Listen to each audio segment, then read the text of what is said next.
and here in Israel. As you can see, I'm here on the Mount of Olives, and I'm looking for cracks that you can see actually here in the flooring. If you look at the road over here, you can see that there's cracks that are starting to crack. Something unusual is happening on the Mount of Olives, and it's not just an old tale tucked away in ancient scripture. For the first time, geologists and government officials are openly warning that this sacred mountain, the very place Christians believe Jesus ascended, is showing signs of literally splitting apart. What makes this discovery so unsettling is how closely it mirrors a prophecy written over 2,600 years ago in the Book of Zechariah. Israel is taking the threat so seriously that it has invested nearly $10 billion into earthquake preparedness. But the question remains, is this just science playing out, or are we witnessing the first cracks of prophecy coming alive? A prophecy that defied time. When the prophet Zechariah recorded his vision more than 2.5 millennia ago, it must have sounded impossible. He described the Mount of Olives, standing just east of Jerusalem, splitting right down the middle, with one half shifting north, the other moving south, and a brand new valley opening in between. For people in his time, who had no knowledge of tectonic plates, seismic faults, or the science behind earthquakes, such a vision would have been unimaginable. Yet now, modern science is confirming that this ancient mountain is perched on a major fault line, and the world is left to wonder whether what we're seeing today is coincidence or prophecy breaking through into reality. And yet, when you read his words closely, they sound less like vague, poetic imagery and more like the notes of a geologist centuries ahead of his time. The level of detail is striking. Zechariah didn't just say the mountain would crack or fall apart. He described a very specific sequence, an east-to-west split, followed by one side moving north and the other south. That's exactly how earthquakes behave when a fault line ruptures. He spoke of valleys opening, mountains shifting, and the land itself being torn and rearranged. These aren't symbolic phrases, they're literal mechanics of the earth in motion. In fact, his description is so precise that if you handed it to a modern geologist, they'd instantly recognize it as a textbook case of strike-slip fault activity. And here's where it gets even more astonishing. Modern geological surveys have confirmed that the Mount of Olives sits directly on the Dead Sea Transform fault system. This fault runs in an east-west direction, the exact orientation Zechariah described centuries before anyone even had words for tectonic stress or seismic shifts. When seismologists mapped the underground fault lines, they discovered one running straight through the Mount of Olives itself, creating the precise conditions needed for the prophecy to unfold. In other words, the mountain isn't just symbolically aligned with the vision, it is literally positioned to split just as written. And the evidence goes even further. In 2011, scientists studying core samples from the Dead Sea uncovered something astonishing: physical proof of major earthquakes that line up with events described in the Bible. Layers of disturbed sediment matched perfectly with accounts of the quakes said to have struck during the crucifixion and resurrection of Jesus Christ. These weren't exaggerations. They weren't myths passed down through generations. They were geological events, seismically real, preserved in the earth itself. If biblical earthquakes really did leave a geological fingerprint we can still verify today, then maybe Zechariah's prophecy deserves a closer look, not as myth or metaphor, but as something far more serious. Think about it.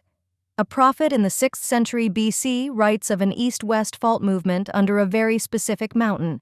Fast forward 2,600 years, and modern tools, satellite imaging, GPS mapping, seismic surveys, confirm that the Mount of Olives is sitting on exactly that kind of fault. This isn't the same as predicting there will be wars or a ruler will rise and fall. Those are vague, timeless claims. What Zechariah described is directional, locational, measurable detail that only modern science could confirm, and it matches the geography of Jerusalem with eerie precision. For centuries, people dismissed his words as symbolism or allegory. But now we have geological evidence, receipts written in stone. If a prophecy from a world without scientific language can describe east-west strike-slip displacement with such accuracy, it forces a chilling question. Was Zechariah's vision divinely inspired, or did someone in the ancient world know secrets about the Earth's structure that modern science is only rediscovering? This prophecy isn't vague. It's precise. It's testable. And according to Israel's own geological survey, the Mount of Olives isn't just capable of splitting, it's overdue for a major seismic event, which leaves us with the bigger question. If this prophecy is that exact, that scientifically grounded, then what does geology say about the mountain's current condition right now? The mountain. That refuses to stand at first glance, the Mount of Olives looks eternal. Rows of ancient tombs line its slopes. Olive trees sway gently in the wind, and the golden skyline of Jerusalem shimmers just beyond. But beneath the surface lies a hidden story. One geologists stumbled upon decades ago, long before prophecy ever entered the conversation. Back in the 1970s, developers broke ground for a hotel project right on the Mount of Olives. On paper, it was the perfect spot. From the top of the Mount of Olives, you get a sweeping view of Jerusalem, an unmatched connection to history. It seemed like the perfect place for a luxury hotel, a spot tourists would pay anything to stay in. But when engineers began digging, they uncovered something no plan had prepared them for. The rock beneath wasn't firm or dependable. It was fractured, cracked, unstable, as if the mountain itself had already been split once before. Work came to a halt, and the entire project was quietly abandoned. Think about that. This was decades before Israel's geological survey had today's advanced technology. Decades before prophecy and science started being compared side by side. And yet, the ground beneath the Mount of Olives was already telling its own story, showing signs of stress, almost as if it had been prepared for a breaking point all along. So why this mountain? The answer lies in its very makeup. Unlike the neighboring ridges made of tough limestone, the Mount of Olives is built from soft chalk laced with brittle flint. That combination is geologically disastrous. Chalk crumbles under pressure. Flint shatters like glass. Together, they form a formation highly vulnerable to splitting when seismic forces hit. It is the opposite of a strong foundation. Now place that fragile structure directly on top of a major fault line, and you have a geological time bomb waiting to go off. And that's exactly the case here. The Israeli Geological Survey confirms the Mount of Olives sits directly on the Dead Sea Transform Fault System, one of the most active tectonic zones in the Middle East. This fault runs east to west, perfectly mirroring the directional language Zechariah recorded more than 2,600 years ago. And when the stress along that fault builds, the plates shift sideways, tearing the ground apart in opposite directions. North-south displacement, east-west rupture, valleys splitting open. It's almost word for word what Zechariah described in his prophecy. And the evidence only gets harder to dismiss. Seismologists monitoring the Dead Sea Transform Fault have recorded activity that lines up with biblical accounts. The Dead Sea itself has preserved the record. Core samples pulled from its depths reveal disturbed sediment layers that match the timing of earthquakes described during the crucifixion and resurrection of Jesus. These weren't symbolic tremors. They were real, measurable quakes that scarred the earth, scars still visible today. And the shaking hasn't stopped. Not long ago, a 3.5 magnitude quake struck just 24 miles north of Jerusalem. It may sound minor, but it rattled buildings and cracked walls, reminding the city that the ground beneath it is alive and restless. Even more striking, a 6.1 magnitude quake in the Greek islands sent shockwaves all the way to Jerusalem. If a tremor that far away can be felt in Israel, imagine the devastation if a rupture erupted right under the Mount of Olives itself. What makes this chilling is how perfectly the science lines up with the ancient prophecy. A fractured foundation beneath the mountain, a rock composition primed for splitting, a fault system running in the exact direction Zechariah described, and a seismic record that confirms the Bible's earthquakes were more than just stories. So let's put it plainly.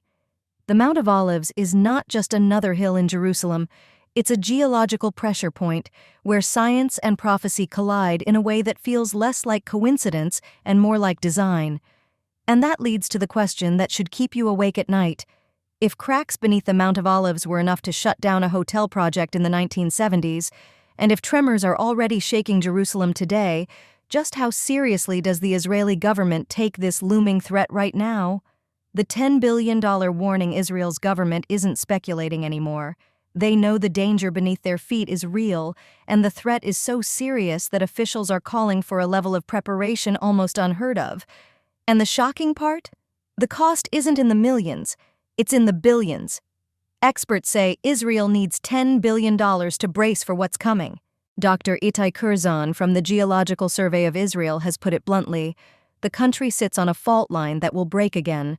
And when it does, the destruction could look terrifyingly similar to what the world saw in Turkey. Entire neighborhoods flattened in seconds, families buried under rubble, streets torn apart without warning. Curzon warns that without massive investment, Israel is dangerously exposed. Now think about this in context. We've already traced how the Mount of Olives sits on fractured, unstable rock directly above a seismic fault. Zooming out, the bigger picture is even more sobering. Israel's capital, Jerusalem, lies just 30 kilometers from the Dead Sea Fault, one of the most volatile in the region. If a rupture were to hit nearby, experts calculate the city would have only 3 seconds of warning. 3 seconds. That's not enough to run, not enough to grab a bag, not even enough to reach the door. All you'd get is a vibration in your phone, and the ground would already be shaking beneath you. That's why Israel launched TRUAA, the National Earthquake Early Warning System. Hundreds of sensors now line the fault zones, constantly monitoring seismic activity.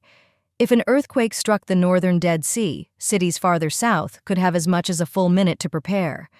But Jerusalem, the holy city resting beside the Mount of Olives? At best, it would still get only 3 seconds.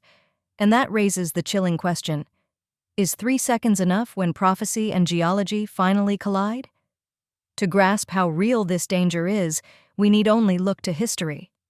Earthquakes in this region follow a brutal cycle.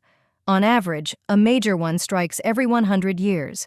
The last time, 1927. A magnitude 6.2 quake shook the land, toppling buildings in Jerusalem, Jericho, and Nablus. Hundreds of people died in that 1927 quake, and that was nearly a century ago. By the numbers,